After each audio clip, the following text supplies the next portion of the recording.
اولاد کی پیاس بڑی بری شے ہے۔ شادی کو 8 برس گزر جانے کے باوجود بھی میری جھولی اس میٹھے میوے سے خالی رہی تو دیور سلیم نے سوچا، نصرت بھابی نے ہماری اتنی خدمت کی ہے، اب کچھ تو ان کی محبت کا حق ادا کریں۔ سلیم کی بیوی زاہدہ بھی مجھ سے بہنوں جیسا پیار کرتی۔ بتاتی چلوں، جب سلیم بے روزگار تھے ہم نے انہیں اپنے گھر رکھا۔ ان کی نئی شادی ہوئی تھی، کسی شے کی کمی محسوس نہ ہونے دی۔ ان دنوں میرے جیٹھ کافی خوشحال تھے۔ بے شک تینوں بھائیوں میں آپس میں حسن سلوک اور محبت تھی، لیکن جیٹھانی صاحبہ کچھ الگ مزاج کی تھیں۔ وہ امیر گھرانے کی صاحبزادی تھیں، لہٰذا دونوں دیوروں اور ان کی بیویوں کو خاطر میں نہ لاتی تھیں۔ ان کے والد نے جہیز میں ان کو بنگلہ اور گاڑی دی تھی، فرنیچر بھی قیمتی اور اعلیٰ درجے کا تھا، لہٰذا انہوں نے ہمارے 12 مرلے کے گھر میں رہنا پسند نہ کیا، بلکہ شادی کے فوراً بعد وہ اپنے والد کے دیے ہوئے بنگلے میں منتقل ہو گئیں۔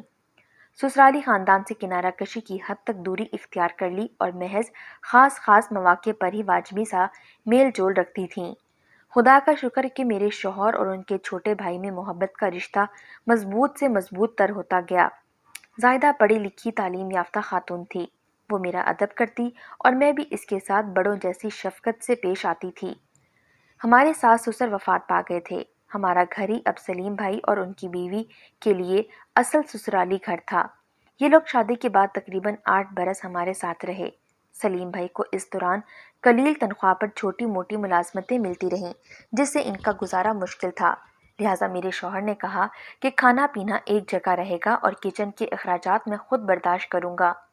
اس کے علاوہ بھی علاج معالجہ اور جس شے کی بھی ان کو ضرورت ہوتی، نعیم اپنے بھائی اور بھابھی کی تمام ضروریات کو پوری کرنے میں کوتاہی نہ کرتے۔ وقت سدا ایک سا نہیں رہتا۔ آخر کار سلیم بھائی کی قسمت نے رنگ دکھایا۔ وہ انجینئر تھے، قابلیت اور اہلیت کے مطابق ان کو کویت میں نوکری مل گئی۔ غیر ملکی کمپنی تھی، تنخواہ بہت اچھی ملتی تھی۔ انہوں نے فوراً تیاری باندھی اور میاں بیوی کویت چلے گئے۔ ان دنوں ان کے 2 بیٹے تھے۔ اللہ تعالیٰ نے ان کو بعد میں ایک بیٹی سے بھی نواز دیا، جس کا نام انہوں نے سونیا رکھا۔ بیٹی کی پیدائش کی اطلاع انہوں نے ہم کو خط کے ذریعے دی، تو جہاں دل خوش ہوا وہاں میرے لبوں سے ایک حسرت بھری دعا بھی نکلی۔ ایک کاش اللہ پاک بھی مجھے اولاد کی خوشی سے سرفراز کر دے، چاہے وہ بیٹی ہی دے دے، میں کسی ننھے منھے وجود کو اپنے گلے سے تو لگا سکوں۔ وہ قبولیت کی گھڑی تھی۔ ہفتے بعد زاہدہ بھابی کا خط آیا، لکھا تھا، نصرت باجی، میں سونیا کو جنم دینے کے بعد سے بیمار رہنے لگی ہوں، مجھ میں اس کو پالنے کی ہمت نہیں ہے۔ اگر آپ کی گود میں سونیا کی پرورش ہو تو مجھے خوشی ہوگی، اور آپ کو بھی ایک بیٹی مل جائے گی۔ سمجھ لینا کہ میں نے صرف اس کو جنم دیا ہے۔ سونیا کی ماں آپ ہی ہوں گی اور یہ ہمیشہ آپ کی ہی رہے گی۔ آپ سونیا کو گود لینا چاہیں تو ہم پاکستان آ کر سونیا کو آپ کے سپرد کر جائیں گے۔ خط ملتے ہی خوشی سے دیوانی ہو گئی، لگتا تھا یہ میری زندگی کا سب سے حسین دن ہے۔ نعیم بھی بہت خوش ہوئے۔ مدت بعد ہماری آرزو بر آئی تھی۔ اللہ تعالیٰ نے ہم کو بیٹی جیسی نعمت سے نواز دیا تھا، اور وہ بھی ہمارا اپنا خون تھا۔ بھتیجی کو پا کر نعیم تو مجھ سے بھی زیادہ خوش تھے۔ انہوں نے فون پر اندیا بتا دیا، اور ہفتے بعد سلیم بھائی اپنی بیوی بچوں کے ساتھ پاکستان آ گئے۔ وہ سونیا کو ہمارے حوالے کرنے آئے تھے۔ بھابھی زاہدہ کو دیکھا تو سکتے میں رہ گئی۔ وہ واقعی بہت کمزور ہو گئی تھیں، ان میں خون کی از حد کمی ہو گئی تھی، وہ بے حد بیمار لگ رہی تھیں۔ بہرحال ہم نے خوشی خوشی سونیا کو گود میں بھر لیا۔ ہمارے دل کو شادمان کر کے وہ 15 روز بعد کویت لوٹ گئے، کیونکہ سلیم بھائی کو 2 سال کے بعد صرف 15 روز کی چھٹی بھی بمشکل ملی تھی۔ خدا کی قدرت کہ سونیا کو گود لینے کے بعد اللہ تعالیٰ نے خود میری اپنی گود بھر دی اور میں بیٹے کی ماں بن گئی۔ یوں سونیا اور بیدار بخت میں صرف سال بھر کا فرق ہی ہوگا۔ تبھی میں نے سوچ لیا کہ دونوں میں عمر کا تھوڑا سا فرق ہے، لیکن میں اس نیک بخت بچی کو کبھی خود سے جدا نہیں کروں گی۔ آج میری بیٹی ہے، جب یہ دونوں بچے بڑے ہو جائیں گے تو میں بیدار کی شادی سونیا سے کر دوں گی۔ اس طرح سونیا میری بہو بن جائے گی تو اس کو ہمیشہ میں اپنے پاس ہی رکھوں گی۔ جب کویت سے بھابھی اور بھائی آئے، انہوں نے بھی بیدار بخت کی پیدائش کی مبارکباد دیتے ہوئے یہی بات کی کہ ہم نے تم کو سونیا بیٹی دی ہے، لیکن جب یہ بڑی ہوگی اگر اس کو بہو بنا لو گی تو ہمیں اور بھی خوشی ہوگی۔ سونیا کو میری گود میں دے جانے کے بعد اس کے والدین پاکستان کافی سالوں بعد آئے تھے۔